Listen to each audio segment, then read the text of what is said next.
Nasib polisi yang menolak laporan bos rental yang menjadi korban penembakan kini berada di ujung tanduk. Pasalnya, setelah peristiwa penembakan viral, diketahui bahwa bos rental Ilyas Abdurrahman nekat mengejar pelaku penggelapan mobil lantaran laporannya ditolak mentah-mentah oleh Polsek Cinangka. Saat ini, Kapolsek dan 3 petugas Polsek Cinangka diperiksa bagian profesi dan pengamanan atau Provos Kepolisian Resort Cilegon yang berada di wilayah Kepolisian Daerah Banten. Diketahui dari pengabaian permintaan tersebut berdampak pada hilangnya nyawa bos rental mobil. Pemeriksaan ini dibenarkan Kapolres Cilegon AKBP Kemas Indra Nata Negara. Pemeriksaan tersebut tidak lain untuk mengklarifikasi mengenai kabar penolakan pendampingan yang disampaikan keluarga korban. Dia menuturkan Kapolsek Cinangka AKP Asep Iwan Kurniawan sudah membeberkan kronologi kejadian, mulai dari kedatangan keluarga korban hingga alasan penolakan pendampingan.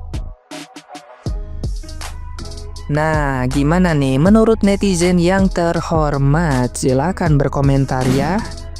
Udah deh Pak, nggak usah capek-capek klarifikasi. Menurut saya mah kemarin bilangnya iya soalnya dia nggak menunjukkan bukti kepemilikan, tapi ternyata apa? Udah dibawa BPKB-nya, udah ditunjukin apa lagi? Ini kita baru kehilangan nyawa Pak, 1 nyawa cuman gara-gara dokumen. Ini warga Indonesia juga harusnya nggak kaget ya kalau ngeliat instansi kepolisian tuh kayak begini. Emang bobroknya dari dulu. Kalau nggak bobrok mah dari dulu warga tuh kalau ada apa-apa ngaduin ke polisi, bukan ke sosial media. Tapi lo lihat sekarang warga apa-apa ngaduin ke sosial media kan, tunggu viral dulu baru dikerjain. Atau enggak kalau orang kaya tunggu cair dulu tuh duit baru jalan, baru kerja. Udahlah ini udah jadi PR pemerintah ya. Nih Pak, tolong diberesin nih. Kepolisian kita udah bobrok banget. Bahkan gue yakin ada gratifikasi juga di dalamnya.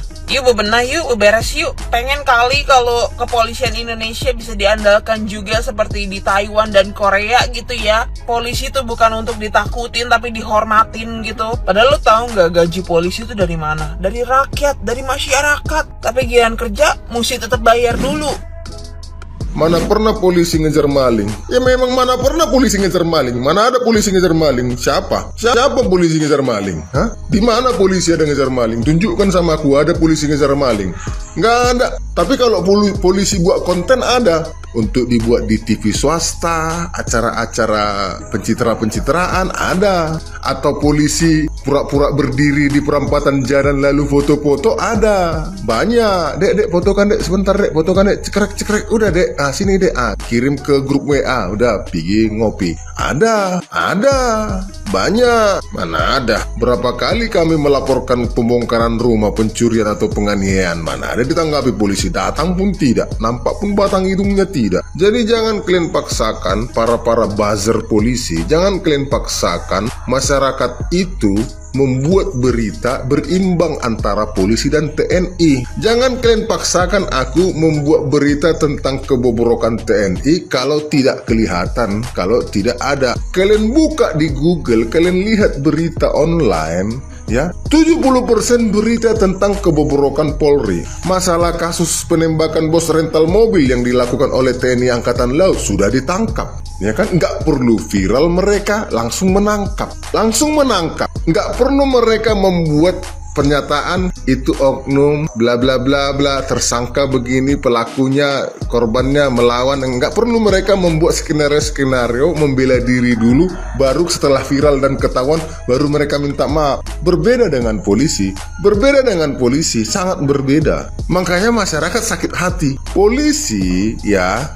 Polisi membuat skenario palsu dulu atas kematian korban, difitnah dulu korbannya, dituduh dulu korbannya pelaku kejahatan. Lalu ternyata ada bukti baru, terbukti bahwa pelaku sebenarnya adalah polisi, penjahat sebenarnya adalah polisi, baru minta maaf. Lalu kalian membuat pernyataan tersangka sudah dimutasi, diproses sesuai dengan pelanggaran kode etik. Tapi setahun kemudian kalian promosikan jabatannya. Kurang sakit apa? Ada tentara membunuh tentara? Tidak ada tentara membunuh tentara. Polisi ada, polisi membunuh polisi. Bahkan polisi yang hidup bersekongkol menyatakan bahwa yang mereka bunuh ini adalah penjahat. Joshua Huta Barat.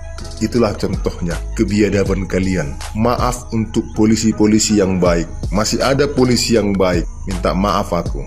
Gara-gara rekan-rekanmu yang jahat, jadi ikut kau memikul aib kawan-kawanmu. Untuk polisi-polisi yang baik, masyarakat minta maaf. Aku harus mengakui ada polisi yang baik, tapi jadi ikut kalian memikul dosa-dosa teman-temanmu yang brengsek.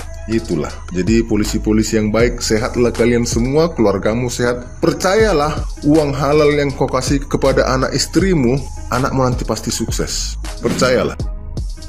Jadi, pada tanggal 2 Januari 2025, seorang bapak bernama Ilyas Abdurrahman, pemilik Makmur Jaya Rental di Tangerang, menjadi korban penembakan yang diduga berkaitan dengan penggelapan mobil rental.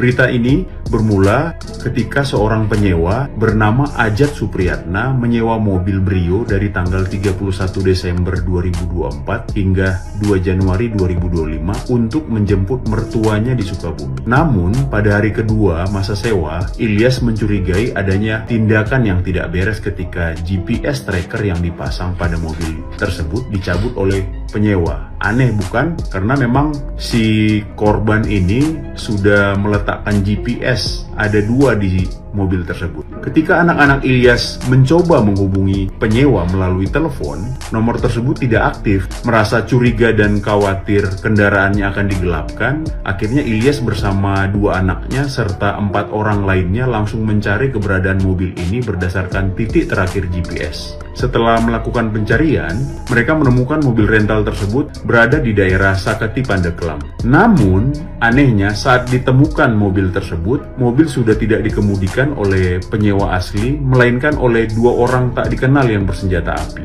Di lokasi tersebut juga terdapat sebuah mobil Sigra hitam yang membawa 1 orang lainnya sebagai komplotan. Ilyas segera pergi meminta bantuan ke Polsek Cinangka sekitar pukul 24.00 dini hari ya, karena memang pergerakannya memang sangat cepat. Sayangnya, laporan permintaan bantuan mereka ditolak karena petugas mungkin mengira Ilyas ini adalah petugas dari leasing company dan menyarankan agar membuat laporan resmi terlebih dahulu, meskipun ia menjelaskan bahwa kendaraan yang dicari dan dikejar ini adalah kendaraannya sendiri.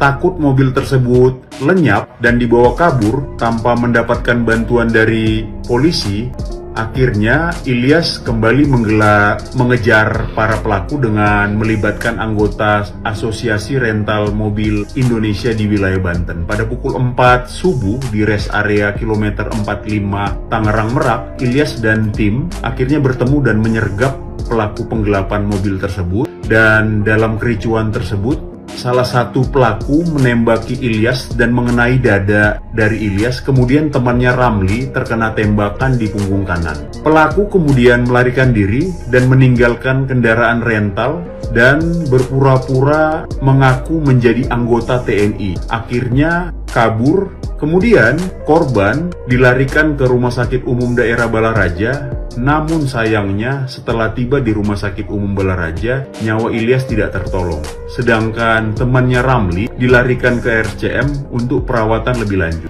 Saat ini, kasus penembakan ini sudah ditangani oleh Polresta Tangerang dengan bukti awal berupa 5 selongsong peluru dan kendaraan rental yang dipinjam oleh si penyewa dan yang diambil oleh oknum yang tidak dikenal tersebut untuk mengungkap identitas para pelaku penembakan. Tapi perlu diketahui, dari kasus ini tidak hanya pelaku pengguna senjata api juga yang perlu diusut, tapi juga si penyewa. Bisa saja si penyewa itu adalah bagian dari oknum sindikat tersebut. Kejadian ini juga memberikan pesan penting bagi masyarakat, terutama bagi para pemilik usaha rental, agar lebih waspada terhadap identitas penyewa, kemudian lebih bijaksana lagi dalam memilah-milih siapa yang menyewa, serta perlu penerapan syarat ketentuan dalam proses sewa menyewa untuk mencegah kejadian terulang lagi. Jadi ini awal tahun ini kasus pertama, tapi sebelumnya di 2024 ada kasus heboh juga yang Pati yang menyebabkan bos rental meninggal, bahkan di akhir Desember mantan disersi TNI sampai meninggal gara-gara masalah rental mobil tersebut. Masyarakat juga berharap aparat kepolisian dapat memberikan perlindungan secara efektif serta menyelesaikan kasus ini secara transparan demi keamanan publik dan demi kepercayaan publik. Karena masyarakat melakukan pelaporan dan pengaduan, datang ke kantor polisi, memang butuh pertolongan ya, bukan ingin mencari sumbangan. Jadi kami masih percaya Polri presisi. Terima kasih.